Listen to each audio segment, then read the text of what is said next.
Actually अपन सब पढ़ चुके हैं रेजोनेटिंग स्ट्रक्चर बनाना वगैरह, तो ये तो सिर्फ बस बहकी बातें हैं जो मैं आपको पहले ही बता चुका हूँ, बट वापस एक बार नोट डाल के बतानी है।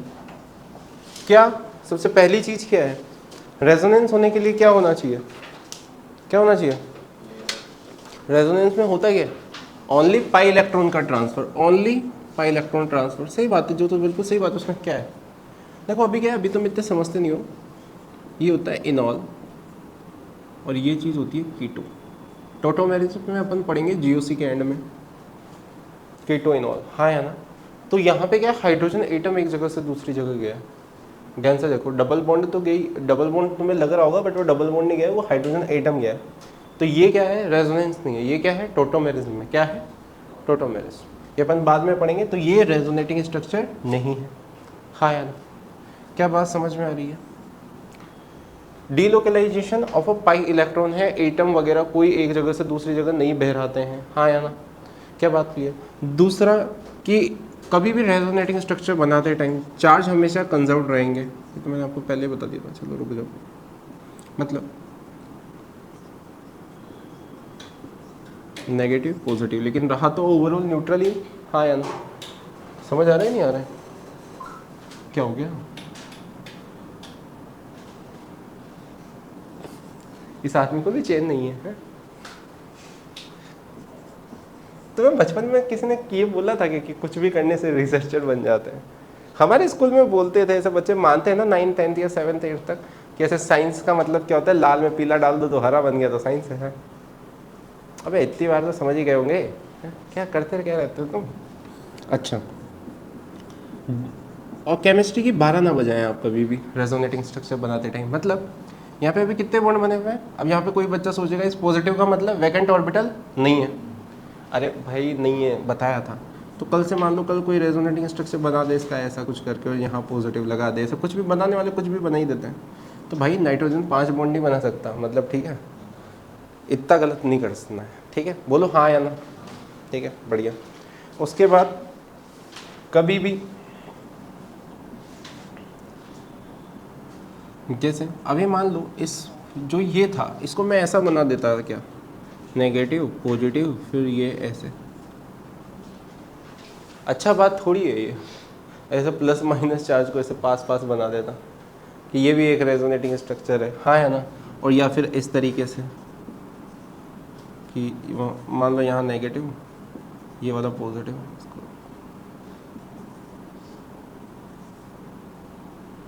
अरे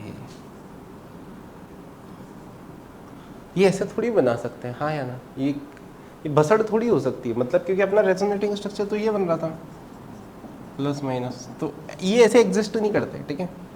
कभी प्लस माइनस चार्ज एडजेसेंट नहीं आ सकते, याद रखना। क्यों? क्योंकि वो बॉन्ड बना लेंगे, वैसे रहेंगे ही नहीं। क्या बात समझ में आ रही है? तो हाँ है ना।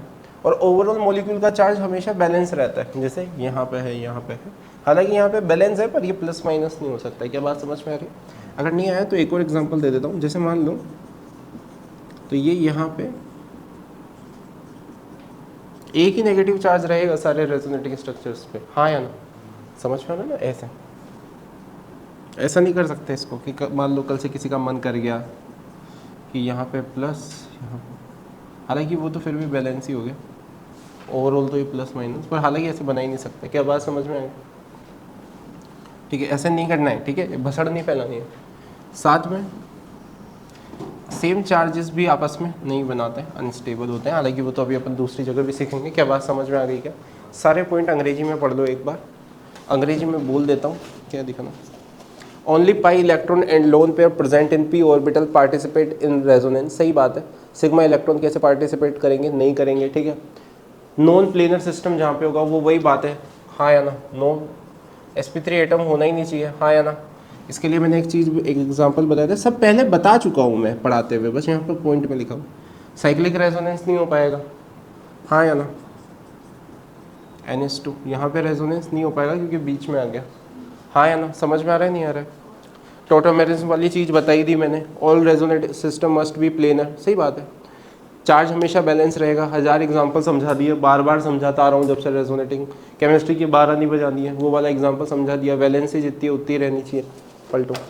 ओवरऑल क्या कहते हैं, अपोजिट चार्जेस भी हो या सेम चार्जेस भी हो, ऐसे एडजेसेंट में नहीं रखते, बिल्कुल नहीं रखते, ठीक है, ये तो कभी मत करना। अच्छा मान लो कल से छोड़ो इसी से, तो क्या यहाँ पे एक फ्री रेडिकल है, तो क्या होता है कई बार लोग है ना ऐसे बना देते हैं कि सर देखो ये बन गया, हाँ या ना, एक रेजोनेटिंग स्ट्रक्चर, अब क्या मैं इनको जोड़ दूंगा, फिर देखो एक और नया 3 रेजोनेटिंग स्ट्रक्चर, ठीक है ना। तो मैंने दाजी का नहीं है वो, ठीक है, कि कुछ भी बना दोगे उसको, हाँ ऐसा कुछ टाइम पास थोड़ी चल रहा है कि ये बना दूंगा वो, एक फ्री रेडिकल है तो एक ही फ्री रेडिकल रहेगा, हाँ या ना। अपने पिताजी का थोड़ी है कि कुछ भी बना देंगे, हाँ बोलो, राज थोड़ी चल रहा है अपने पिताजी का। एक बार एक लड़का बोलता है सर इसमें दिक्कत क्या है, दिक्कत क्या है क्या, अरे वो बच्चे तो अजीब ही आते हैं कुछ, तो वो तो खुद की केमिस्ट्री बनाने लगते हैं। मुझे खुद की केमिस्ट्री बनाने से बिल्कुल प्रॉब्लम नहीं है, पर लॉजिकल वो सही होनी चाहिए। अरे आप खुद ही सोचो, प्लस माइनस चार्ज आपस में एडजेसेंट पे होगा क्यों, अरे वो बॉन्ड बना सकता है तो फ्री क्यों बैठेगा, अरे खुद सोचो ना, ठीक है बढ़िया। नेक्स्ट पेज, अब बात आ जाएगी मेसोमेरिक इफेक्ट की, किसकी, ओके बहुत ही आसान है मेसोमेरिक इफेक्ट तो। अरे समझ आ रहा है करीब हो,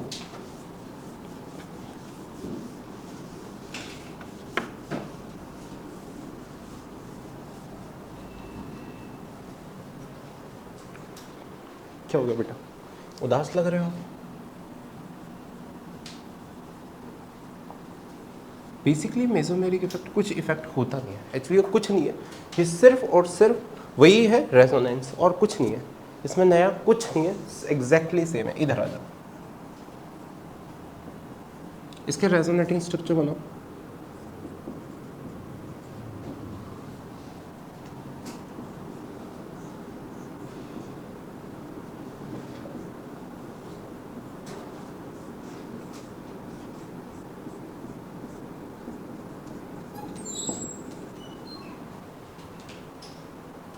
अभी मैं अकेला बोलूंगा तो विवाद हो जाएगा, चलो इधर आ जाओ।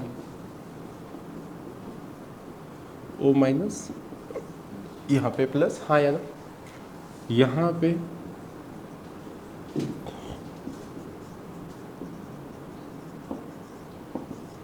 क्या बात समझ आ गया। एक्चुअली इसके रेजोनेटिंग स्ट्रक्चर अपन बनाना पहले भी सीख चुके हैं, बट मैं आपको क्यों पढ़ा रहा हूँ, आपको थोड़ी देर में खुद समझ जाएंगे कि ऐसा क्यों किया मैंने। सारे बनाओ या आपको समझ आ गया है क्या थोड़ा बहुत,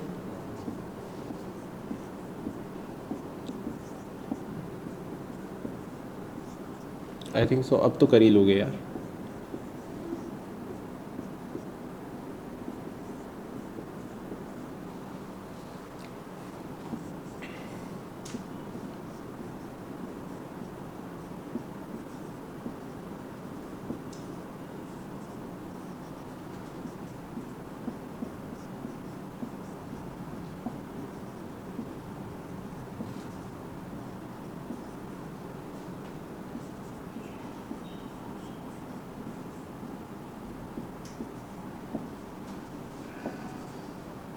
समझ आ गया क्या,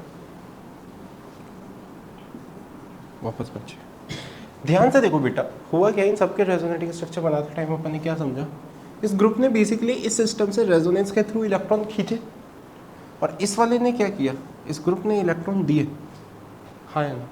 ध्यान से देखो, अगर मैंने बेंजीन के ऊपर एक ग्रुप लगाया तो हुआ क्या, रेजोनेंस ही हो रहा है बेसिकली, बस इलेक्ट्रॉन यहाँ पे पॉजिटिव चार्ज क्रिएट हो रहा है।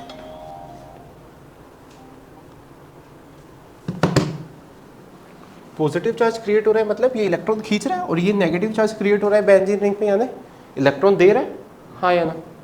यही है प्लस एम और माइनस एम। अगर रेजोनेंस के थ्रू कोई ग्रुप इलेक्ट्रॉन खींच रहा है तो उसे क्या बोल दूंगा, माइनस एम, और अगर दे रहा है तो प्लस एम। ओके, इन दोनों को आइडेंटिफाई करना मैं आपको सिर्फ और सिर्फ एक लाइन में सिखा दूंगा। इधर आइए,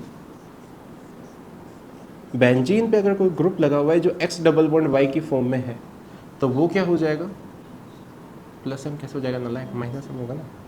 और अगर कोई एक ग्रुप लगा हुआ है जिसके पास पहला जो कनेक्टेड है वो लोन पेयर है, चाहे बाद में कुछ भी हो, तो ये क्या हो जाएगा, प्लस एम। क्या बात समझ में आ रही है, बोलो हाँ, ठीक है लिख लो।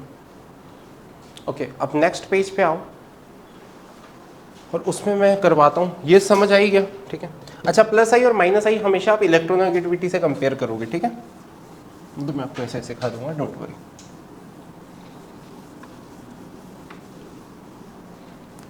ये बहुत काम आएगा एरोमेटिक में।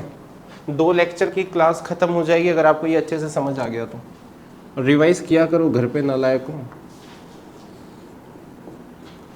OH ऑक्सीजन के पास लोन पेयर होते हैं, चाहे बनाने ना बनाने से कोई फर्क नहीं पड़ता। तो इसका क्या लग जाएगा, प्लस M। ऑक्सीजन की इलेक्ट्रोनेगेटिविटी ऑफ कोर्स इससे ज़्यादा होती है। अरे हाँ है ना, कार्बन से ज़्यादा होती है। अब देखो अगर मैं यहाँ पे O माइनस कर दूँ तो इसका प्लस M तो लगेगा ही लगेगा, साथ में प्लस I लगने लगेगा। किसी भी नेगेटिव एलिमेंट पे पता ही है प्लस I लगता है।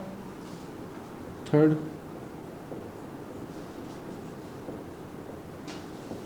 प्लस M माइनस I, समझ आ रहा है या रटना पड़ रहा है? अरे क्या हो गया?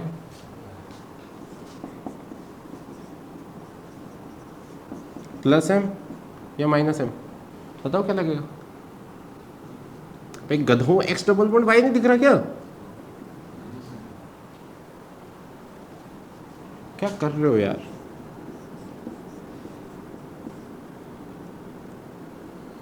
और तो क्या मतलब, करने में तो कुछ भी बना सकते हो। अब NH3 पॉजिटिव, इसका क्या लगेगा? चलो मैं कुछ एग्जांपल जो अलग से हैं वही करा देता हूँ, और तो आप सारे कर ही लेना। क्या लगेगा? Plus M minus M, plus M minus M।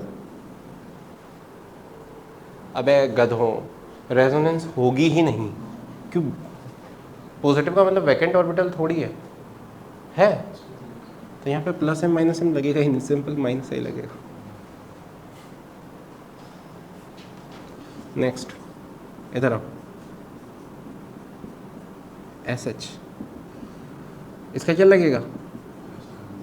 But याद रखना सल्फर के पास वैकेंट ऑर्बिटल होते हैं, तो ये माइनस M पे शो कर सकता है डिपेंडिंग अपॉन सिचुएशंस। क्या बात समझ में आ गई? ओके, लाड लो, कितना 6 हो गया, 7। याद रखना जहाँ पे भी हैलोजेंस लगे हुए हैं, चाहे फ्लोरीन हो, क्लोरीन हो, ब्रोमीन हो, आयोडीन हो, सबके पास क्या होते हैं? लोन पेयर होते हैं, 3-3 सबको पता है। तो हमें देखने पे लगता है इनका प्लस M लगेगा, इलेक्ट्रोनेगेटिविटी तो ज़्यादा है ही सही, तो क्या आ जाएगा? Minus I। लेकिन याद रखना बेटा, ये JEE एडवांस का सवाल भी था, और ऑफकोर्स नीट में भी आने के बहुत ज़्यादा चांसेस है। या शायद आप ही गया होगा किसी साथ में, ज़्यादा नीट का पेपर इतना एनालिसिस करता नहीं हूँ, बट स्टिल ठीक है। मतलब मुझे पता है नीट का पेपर कैसा था, तो डोंट वरी। मतलब नीट का पेपर ऐसा नहीं होता ना कि सॉल्व नहीं करो तो मे भी किसी दिन दिक्कत आ जाएगी। एडवांस का, अरे मतलब वो तो सच है। मतलब मेरे को तो एडवांस में भी नहीं आती है भाई, गॉड टचवुड, मतलब भगवान की इतनी कृपा है कि आज तक कभी भी अटका नहीं हूँ मैं सवाल में। आज तक किसी भी बच्चे ने, शायद तुम भी देख ही रहे होंगे, 5-6 महीने तुम्हें भी हो गए, अटका नहीं हूँ। मतलब टचवुड इतना एडवांस में भी आज तक, जब से टीचर बने हैं, ऐसा हुआ नहीं है कि केमिस्ट्री में किसी सवाल में अटक गया हूँ यार ये नहीं बन रहा। तो नीट को, मतलब मैं ऐसी बात नहीं है, नीट के पेपर की इज्जत नहीं करता मैं, ये सच है। मतलब ऐसा कुछ नहीं है कि उसके लिए बहुत पढ़ना पड़ता है। एडवांस के पेपर के लिए मुझे लगता है कि भाई थोड़ा पढ़ लो, अगर किसी बेइज्जती हो जाएगी भाई, अरे सच में भाई, वो तो अंदर कॉन्शियस तो रहता भाई, मैं तो रहता हूँ, मैं औरों की नहीं कहता। मेरे को हमेशा लगता है कि थोड़ा और ज़्यादा प्रिपेयर हो जाओ तो बेटर है, किसी दिन बेइज्जती हो उससे तो बेटर है तो थोड़ा पढ़ ही लो। हाँ है ना। इसमें याद रखना बेटा, minus I greater than plus M होता है। मुझे पता है, मैंने आपको एक ऑर्डर लिखाया था, आप अभी सोच भी रहे होंगे, हालांकि मुझे पता है आप इतने दूरदर्शी नहीं हो, बट फिर भी सबसे ज़्यादा एरोमेटिक अभी अपन ने नहीं पढ़ा है। Aromatic, equivalent resonance, resonance, hyper conjugation, inductive. लेकिन यहाँ पे ये चीज़ है एक्चुअली, ये चीज़ जहाँ जहाँ मैं हमेशा ये चीज़ लिखाता जाऊँगा, जहाँ जहाँ पे मैं ऐसे उल्टी बात करता जाऊँगा। इसके अलावा NO भी एक ग्रुप होता है, वहाँ पे भी सेम चीज़ होती है। नोट्स में सब कुछ लिखा हुआ है, डोंट वरी, ठीक है। और क्या तुम्हारा सारा पैसा इसी में लग जाएगा क्या? है प्लस M माइनस M के सारे सवाल कीजिए आप। कब करोगे? अच्छा यार, ये वाले फंक्शनल ग्रुप तो मुझे प्लीज़ बताने की ज़रूरत नहीं है, या फिर मैं बताऊं? जितने भी कार्बोनाइल कंपाउंड है ना, मतलब जो भी बेंजीन पे C डबल बॉन्ड हो कोई से भी, यहाँ पे हेलोजन लगाओ, एसिड हैलाइड बन जाएगा, एमाइड लगाओ, हाँ या ना, समझ में आ गया?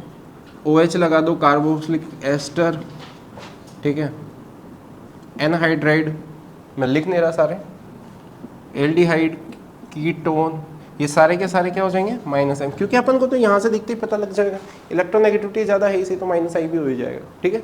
सारी करा दिए मैंने, वैसे तो थोड़े बहुत ही बचे हैं आपके करने के लिए, बट प्लीज़ कितने हो गए, कितने 30 सवाल होंगे उसमें, प्लस या माइनस आएंगे आइडेंटिफाई करने के। 7-8 तो मैंने ही करा दिए, कितने 10 11 12 हाँ करा ही दिए, थोड़ा खुद भी कर ही लो, सारे ही करा दिए, कुछ छूट तो नहीं क्या? हाँ, कुछ तो छूटने चाहिए ना, सारे मैं ही करा दूंगा क्या? अरे समझ आ रहा है नहीं आ रहा है? ये इसको थोड़ा ध्यान रखना, ठीक है। माइनस आई ग्रेटर देन हेलोजेंस में, एनओ में, ये बहुत इंपॉर्टेंट है। इसका जेईई एडवांस में सीधा क्वेश्चन आया था, आप मानोगे नहीं है, एनसीईआरटी में दिया हुआ है, आपने पढ़ा नहीं होगा बट स्टिल एनसीईआरटी बहुत अच्छी बुक है, बस वो बहुत वाहियात तरीके से लिखी गई है। एनसीईआरटी बहुत अच्छी बुक है लेकिन बहुत घटिया तरीके से लिखी गई है। उस बुक की बस एक ही प्रॉब्लम है, उसको बिना पढ़े तो जिसको आती हो वो पढ़ ले तो वो भूल जाए। मतलब एनसीईआरटी को अगर आपको हल्के से भी कॉन्सेप्ट ऊपर नीचे ना तो आपकी 12 बज जाएगी। हो गया? अरे गरीबों, अरे हुआ नहीं हुआ? अरे प्लस है माइनस हम देखने के सवाल है, वो तो क्या है, आधे तो मैंने नहीं करा दिए कि कौन सा प्लस है कौन सा माइनस है। क्या लग गया रे टी शर्ट पे?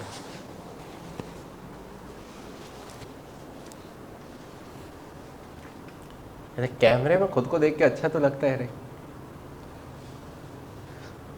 हाँ या ना? सही है नहीं तुझे?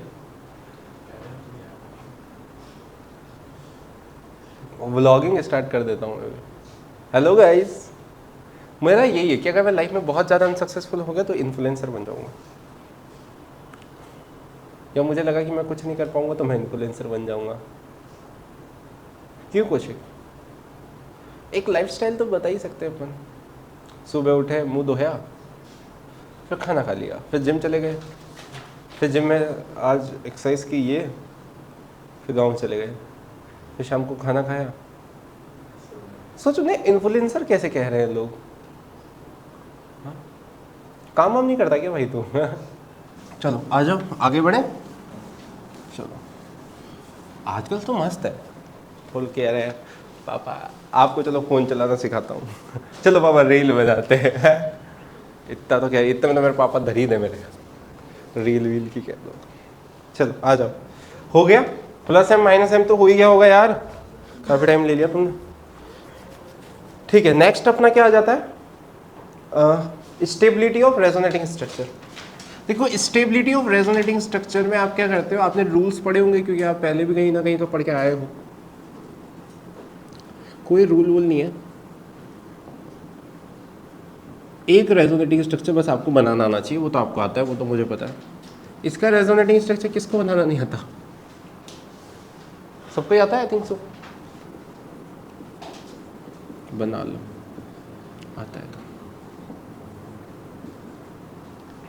ओके। हाँ यार, एक चीज़ देखो, इन दोनों में खुद ही बताओ कौन सा ज़्यादा स्टेबल रहेगा, ये वाला या ये वाला? ऑफ कोर्स फील आ रहेगा, ऐसे देखते ही फील आ रहा है कि यही रहेगा। क्यों रहेगा? अब उसको धीरे धीरे पॉइंट में लिख लेंगे। यहाँ पे देखो सबके ऑक्टेट कंप्लीट है क्या? ऑक्टेट से क्या मतलब है? किसी पे भी कोई चार्जेस नहीं है, हाँ है ना? यहाँ पे 6 इलेक्ट्रॉन है, ओके। दूसरा एक और बना लेते हैं, हालांकि मैं तो उसमें बना देता बट तुम्हारी क्लास को देखते हुए मैं थोड़ी मेहनत कर देता हूँ। ओके, इसका रेजोनेटिंग स्ट्रक्चर मुझे पता है, इतना तो आपको पता लग ही गया होगा कि ये इधर फ्लो हुआ है, इलेक्ट्रॉन्स का फ्लो इधर नहीं हुआ है। पर मान लो किसी बच्चे ने ऐसा बना भी दिया, पेपर में बना हुआ आ गया, वो आपसे पूछेंगे बताओ कौन से गलत है, किन की स्टेबिलिटी सबसे कम है। तो हालांकि तुम तो बोलोगे सर ऐसा फ्लो ही नहीं हो सकता, बट ठीक है, अगर उसने बना के दे दिया है तो तू और मैं कौन होते हैं? ठीक है, उससे ये नेतागिरी नहीं करनी कि ये बन नहीं सकता। अरे बन नहीं सकता जब भी दिया है उसने, कि वो यही तो पूछा कि स्टेबल कौन नहीं है या सबसे लेस स्टेबल कौन है, स्टेबिलिटी ऑर्डर में अरेंज करो, है ना? तो उसको ज्ञान नहीं देना अपन को। एक चीज़ बताओ, यहाँ पे खुद ही देखो ए बी और सी में तुम ये बोलोगे ए की स्टेबिलिटी सबसे ज़्यादा है क्योंकि सब में सेम है, ऑक्टेट कंप्लीट यहाँ पे भी नहीं है, यहाँ पे भी थोड़ा ऐसा ही है, हाँ है ना? अच्छा ध्यान से देखो, यहाँ पे भी चार्जेस, यहाँ पे भी चार्जेस है। अच्छा यहाँ पे देखो मोर इलेक्ट्रोनेगेटिव एलिमेंट पे नेगेटिव चार्ज और लेस इलेक्ट्रोनेगेटिव पे पॉजिटिव चार्ज। तो बेसिकली ये समझ आ गया क्या? बी की स्टेबिलिटी ज़्यादा होगी, सी की सबसे कम होगी, हाँ या ना? क्या बात क्लियर है क्या? ऑक्टेट कंप्लीट होना चाहिए, जिसका ऑक्टेट, और ये सेकंड हो गया इलेक्ट्रोनेगेटिविटी रूल। क्या बात समझ में आ गई?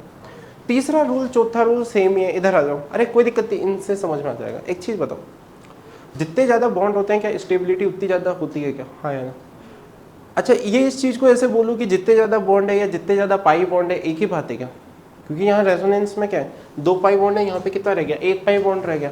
या टोटल नंबर ऑफ बॉन्ड बोल दो भाई, सिग्मा को तो कोई फर्क पड़ेगा नहीं। अरे भाई रेजोनेंस में सिग्मा को कोई फर्क थोड़ी पड़ेगा। तो यहाँ पे स्टेबिलिटी इसकी की ज़्यादा है, वो तो अपन को पहले से ही पता थी। ये आपका तीसरा रूल हो गया। चौथा रूल कि अच्छा देखो दोनों मॉलिक्यूल्स पे ओवरऑल तो चार्ज न्यूट्रल ही है, और ये तीसरा रूल ही है बेसिकली। बॉन्ड टूटा होगा तभी तो प्लस माइनस चार्ज आए होंगे, हाँ या ना? एक बॉन्ड कम हुआ जब ही तो आए। तो कि जो ओवरऑल न्यूट्रल, मतलब ओवरऑल न्यूट्रल तो दोनों ही है, लेकिन जो न्यूट्रल है जिसपे कोई चार्जेस नहीं है वो ज़्यादा स्टेबल होता है। तो तीसरा और चौथा रूल इवन सेम ही है। वो तीनों, तीसरा क्या है भाई, जहाँ पे ज़्यादा डबल बॉन्ड रहेंगे वहाँ पे चार्जेस रहेंगे नहीं या कम रहेंगे, हाँ या ना? क्या बात समझ में आ गई क्या? ओके, साथ में हो गया। तो तीसरा चौथा रूल समझ आ गया क्या?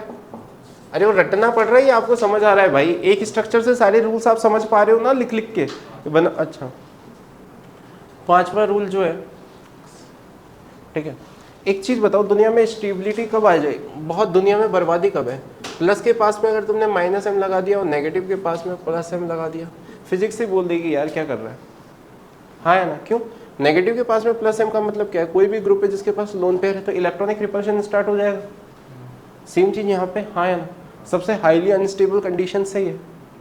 और अपन ने वैसे भी पढ़ाई था तो बेसिक समझे कि प्लस प्लस और माइनस माइनस चार्ज आपस में होने ही नहीं चाहिए, ठीक है? आप क्या बात क्लियर? जी एडवांस में एक क्वेश्चन आया था, नेक्स्ट पेज पे 2 क्वेश्चन दिए हुए हैं मैंने, उसमें आपको देखना है सबसे लीस्ट स्टेबल। आप हर स्ट्रक्चर को देखोगे, हर स्ट्रक्चर आपको बर्बादी लगेगा, लेकिन आपको सबसे बर्बादी वाली कंडीशन कौन सी है? प्लस के पास में माइनस एम लग जाए और नेगेटिव के पास में प्लस एम लग जाए। क्या बात समझ में आ गई? एक जी एडवांस का सवाल है, ऐसे एक उसके ऊपर बनाया हुआ सवाल है, ठीक है? तो कर लो आप, हो जाएगा आपको। क्या बात समझ आ गई? टेंशन मतलब आपको पढ़ाएंगे इतनी बार रिवीजन करवाएंगे आपका भी, ऐसा मत सोचो आप हर दिन रिवीजन करेंगे, पर मेहनत आप ही को करनी है, एनसीईआरटी आप ही को पढ़नी है, हम तो क्या ही कर सकते हैं। हो गया? अरे अब तो कर लिया होगा प्रभु, ठीक है? ये तो तुम्हारी क्लास में तो इतनी स्लो क्लास है ना इसकी। चलो नेक्स्ट अब कुछ चीज़ें कर लेते हैं, बहुत आसान है। तो मैंने शायद पहले भी बताई रखी है, बट ठीक है, एक उसके लिए कहाँ गया?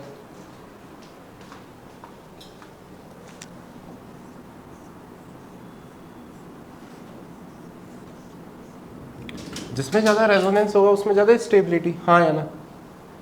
अरे सीधी बात है। और अगर रेजोनेंस साइक्लिक हो जाएगा तो इसकी ज़्यादा, हाँ या ना? अच्छा, अगर मान लो मैं एक ही में बता दिए मैंने सारे, बट क्या फ़र्क पड़ता है? यहाँ पे एक लीनियर रेजोनेंस है, मतलब सिंपल एक, यहाँ पे क्रॉस रेजोनेंस है, एक ऐसे चल रहा है ऐसे, किसमें रेजोनेंस ज़्यादा होगा? खुद सोचो, एक हाईवे है सीधा निकल रहा है और एक ऐसे दो, समझ में आ रहा है? हाँ जाओ प्रभु, हाँ या ना? ठीक है, समझ आ गया, खत्म। ओके, अब एक चीज़ अभी तक मैं बार बार करता रहा था, इक्विवेलेंट रेजोनेंस, हाँ या ना? चलो आ जाओ, देखो कार्बोक्सिलिक का एक एच निकाल देंगे तो यहाँ पे O नेगेटिव, कॉन्जुगेशन दिख गया क्या? डबल बॉन्ड सिग्मा, अच्छा ऑफकोर्स ये लोन पेयर नहीं है तो ये इधर आएगा और ये डबल बॉन्ड इधर। ये दोनों के दोनों जो रेजोनेटिंग स्ट्रक्चर आए ये कैसे आए? एक जैसे, इन्हें क्या बोलते हैं? Equivalent resonating structure. जब भी इक्विवेलेंट रेजोनेटिंग स्ट्रक्चर होते हैं स्टेबिलिटी नॉर्मल से थोड़ी ज़्यादा होती है। क्या बात समझ में आ गई? हाँ या ना? अब मान लो मैं सल्फोनिक एसिड का तो आप नाम सुना ही होगा, IUPAC नोमेनक्लेचर में पढ़ा के भी आया हूँ। हटाऊंगा नेगेटिव आएगा, इसके कितने आ जाएंगे? 3। अरे अब इतनी तो प्रैक्टिस होगी अपन तब भी बनाए थे। तो दोनों में ज़्यादा स्टेबल कौन हो जाएगा? जिसके 3 इक्विवेलेंट रेजोनेटिंग स्ट्रक्चर है, हाँ या ना? आपने एक एसिड का नाम सुना होगा, परक्लोरिक एसिड का। हटाऊंगा नेगेटिव, यहाँ पे दिख गया क्या? 4 आएंगे, हाँ या ना?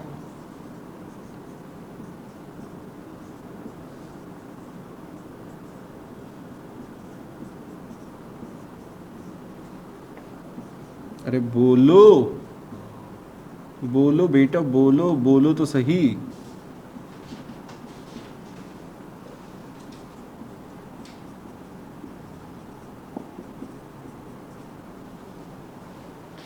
खत्म।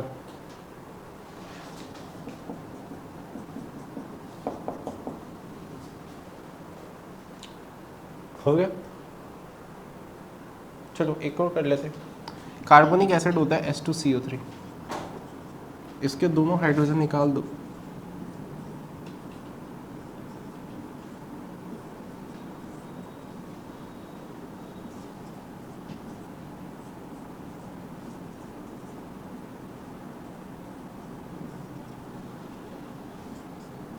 क्या बात समझ आ गई क्या? दिखने लगा इक्विवेलेंट रेजोनेटिंग स्ट्रक्चर? या और एग्जांपल बताओ। मुझे लगता है मैंने इतने बता दिए, कुछ ज़्यादा ही बता दिए। हाँ यार, इसका नीट के पेपर में एक बहुत सीधा सवाल आया था, बॉन्ड ऑर्डर या बॉन्ड लेंथ था। CO का बॉन्ड ऑर्डर एक्चुअली वैसे तो 2.67 होता है, बट आप तो 3 ही मान लो।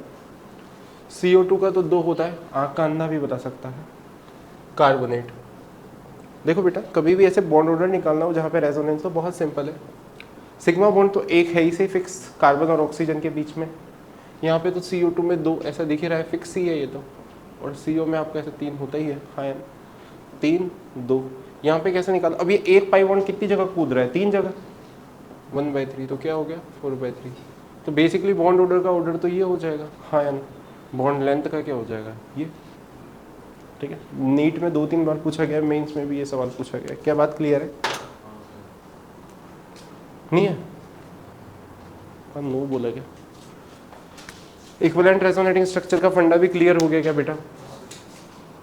समझ आ रहा है? ज़्यादा तेज तो नहीं चल रहा है? बोलो। नहीं, सही तो है, समझ आ रहा है।